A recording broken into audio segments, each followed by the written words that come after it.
আসসালামু আলাইকুম। Photoshop basic টিউটোরিয়ালের পঞ্চম পর্বে সবাইকে স্বাগত জানাচ্ছি। আজকের পর্বে আমরা আর্টবোর্ড টুল নিয়ে বিস্তারিত আলোচনা করব। তো আমি যেহেতু প্রত্যেকটা টুলসের খুঁটিনাটি বিষয় নিয়ে আলোচনা করছি, টিউটোরিয়ালগুলো একটু বড় হয়ে যাচ্ছে। আশা করি সবাই ধৈর্য সহকারে দেখবেন। আর্টবোর্ড টুল কি কাজে লাগে সেটা আমরা আগে একটু জেনে নেই। আউটপুট টুলটা মূলত ব্যবহার করা হয় একটা পেজের ভিতরে মাল্টিপল ডিজাইন এবং ক্যানভাস লেআউট করার জন্য, এবং এটা স্পেশালি ইউজ করা হয় ইউআই এবং ইউএক্স ডিজাইন করতে। তাছাড়াও ওয়েব ডিজাইন এবং মোবাইল এবং ট্যাবলেটে ওয়ালপেপার ডিজাইনেও এটা খুব ইফেক্টিভ। অনেক সময় ক্লায়েন্ট একটা কাজের অনেকগুলো স্যাম্পল দিতে বলে, তখন আমাদের আউটপুট টুলটা খুব কাজে লাগে। তখন আমরা কি করতে পারি, যে ওই কাজটার অনেকগুলো লেআউট, অনেকগুলো স্যাম্পল একটা ডকুমেন্টের ভিতরে পিডিএফ অথবা পিএসডি ফরম্যাটে আমরা তাকে প্রোভাইড করতে পারি। আমরা একটা আর্টবোর্ড ক্রিয়েট করে নিই। হোম স্ক্রিন থেকে সিম্পলি ক্রিয়েট নাওতে ক্লিক করলে এখানে আমরা যদি ওয়েব এবং মোবাইল এই দুইটা অপশনে আসি, তখন দেখা যায় যে এই আর্টবোর্ড অপশনটা টিকমার্ক অবস্থায় আছে।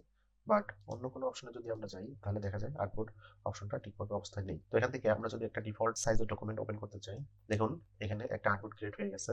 এখানে দেখেন ডান পাশের লেয়ার প্যানেলের ভিতরে একটি লেয়ার রয়েছে, যেটা এখানে ট্রান্সপারেন্ট অবস্থায় দেখা যাচ্ছে। বাট আমরা স্ক্রিনে দেখতে পাচ্ছি আমাদের যে আর্টবোর্ডটি সেটি একদমই ট্রান্সপারেন্ট নয়, এটি মূলত হোয়াইট দেখা যাচ্ছে। এটার কারণ হচ্ছে আমরা যদি এখানে আর্টবোর্ড টুলটা সিলেক্ট করি, এই যে দেখেন এখানে হোয়াইট নামে একটা অপশন রয়েছে। মূলত আমরা আমাদের ব্যাকগ্রাউন্ডটা কেমন দেখতে চাচ্ছি, আমাদের কাজ করার সুবিধাতে আমরা ব্যাকগ্রাউন্ডটা কেমন রাখতে চাচ্ছি, black or transparent or other যে কোনো সিলেক্টেড কালার দিয়ে যদি আমরা ব্যাকগ্রাউন্ডটা পূরণ করতে চাই দেখার সুবিধার জন্য, তখন এখান থেকে আমরা সেই কালারটা সিলেক্ট করে নিতে পারবো। আমাদের কাজের সুবিধার জন্য ফটোশপ নিজেই এখানে হোয়াইট ব্যাকগ্রাউন্ড সিলেক্ট করে রেখেছে। বাট আমরা যখন এই পেজটা এক্সপোর্ট করব, তখন ট্রান্সপারেন্ট অবস্থায় কিন্তু এক্সপোর্ট হবে। তো এখন আমরা যেহেতু আরো কয়েকটা আর্টবোর্ড ক্রিয়েট করব, এটাকে একটু ছোট করে নিচ্ছি দেখার সুবিধার জন্য। আর্টবোর্ড টুলটা সিলেক্ট করলে আর্টবোর্ডের চারপাশে একটি করে প্লাস আইকন দেখতে পাচ্ছি। এই প্লাস আইকনের মানে হচ্ছে আমরা যদি এখানে সিম্পলি ক্লিক করি, জাস্ট এই আর্টবোর্ডটার সমান উইডথ এন্ড হাইটে আরেকটি আর্টবোর্ড এর পাশে ক্রিয়েট হয়ে যাবে, এবং পরবর্তীতে যে আর্টবোর্ডটা ক্রিয়েট হয়েছে তার পাশেও আরো প্লাস আইকন আছে। তার মানে হচ্ছে আমরা এখান থেকে চাইলে এর পাশে আরো আর্টবোর্ড ক্রিয়েট করতে পারবো। এছাড়াও আর্টবোর্ড টুল সিলেক্ট থাকা অবস্থায় যদি আর্টবোর্ডের এজের এখানে আমাদের কার্সারটাকে নিয়ে আসি, তখন কিন্তু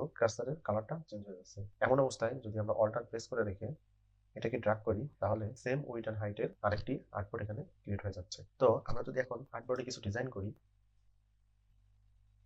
আর্টবোর্ডে ডিজাইন করার পর এখন আমরা যদি চাই এই আর্টবোর্ডে যে ডিজাইনটা আমি করেছি সেম আরেকটি আর্টবোর্ড আমি পাশে ক্রিয়েট করতে চাই, তাহলে আর্টবোর্ড টুলটি সিলেক্ট থাকা অবস্থায় অল্টার বাটনে প্রেস করে যদি সিম্পলি ড্রাগ করি, এই প্রপার্টিজ সহ নতুন আরেকটি সেম ডিজাইনের উইডথ এন্ড হাইটের আরেকটি আর্টবোর্ড ক্রিয়েট হয়ে গেছে। উপরে বেশ কিছু অপশন দেখতে পাচ্ছি। এখানে বাম পাশে যে অপশনটা আছে এটা কাস্টম প্রিসেট টুল, তারপরে এখানে তার একটু ডান পাশে সাইজ। এখানে আমরা আগেই দেখেছি যে আর্টবোর্ডটা মূলত ব্যবহার করা হয় বিভিন্ন মোবাইল, ট্যাবলেট এবং ওয়েবের জন্য। সেই অপশনগুলো এখানে শো করতেছে। আপনি চাইলে এখান থেকে আর্টবোর্ডের যে কোনো একটা কাস্টম উইডথ এন্ড হাইটের আর্টবোর্ড ক্রিয়েট করতে পারেন। তারপরে আপনি যদি এখানে চান manually width and height change করবেন, সেই অপশনটা এখানে রয়েছে। তারপরে এটা তো আমরা আগেই দেখলাম।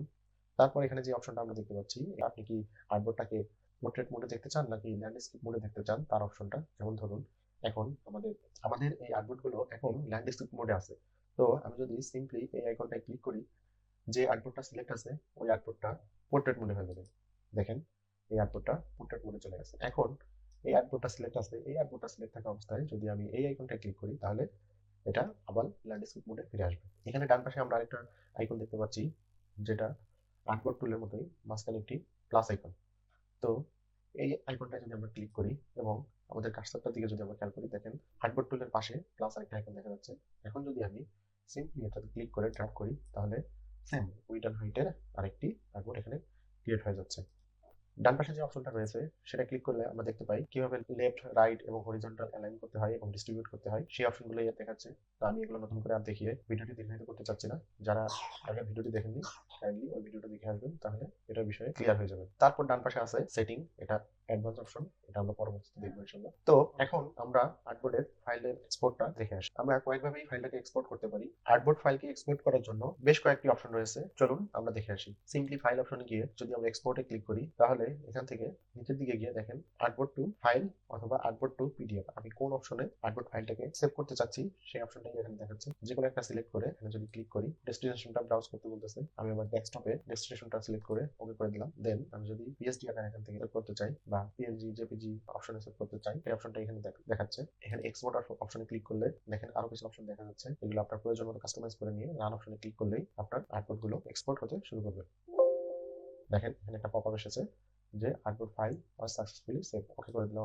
আমরা যদি এখন আমাদের ডেস্কটপে চলে আসি, দেখেন এখানে আমাদের আর্টবোর্ডটা পিএসডি আকারে সেভ হয়ে গেছে। আমাদের আরেকটি অপশন আছে আর্টবোর্ড গুলোকে এক্সপোর্ট করার। আমরা যদি সিম্পলি লেয়ার প্যানেল থেকে রাইট ক্লিক করে এক্সপোর্ট এজে যাই, দেখেন এখানে আমাদের উইড হাইট সহ আমরা যে প্যানেলটা দেখতে পাচ্ছি, জাস্ট এক্সপোর্ট অলে ক্লিক করলেই আমাদের আর্টবোর্ডটা এক্সপোর্ট হয়ে যাবে। তো এটাই ছিল আর্টবোর্ড টুলের বেসিক ধারণা। পরবর্তীতে আমরা বিস্তারিত আরো জানবো। ভিডিওটি যদি ভালো লেগে থাকে অবশ্যই লাইক, কমেন্টস এবং সাবস্ক্রাইব করবেন এবং শেয়ার করতে ভুলবেন না। ধন্যবাদ।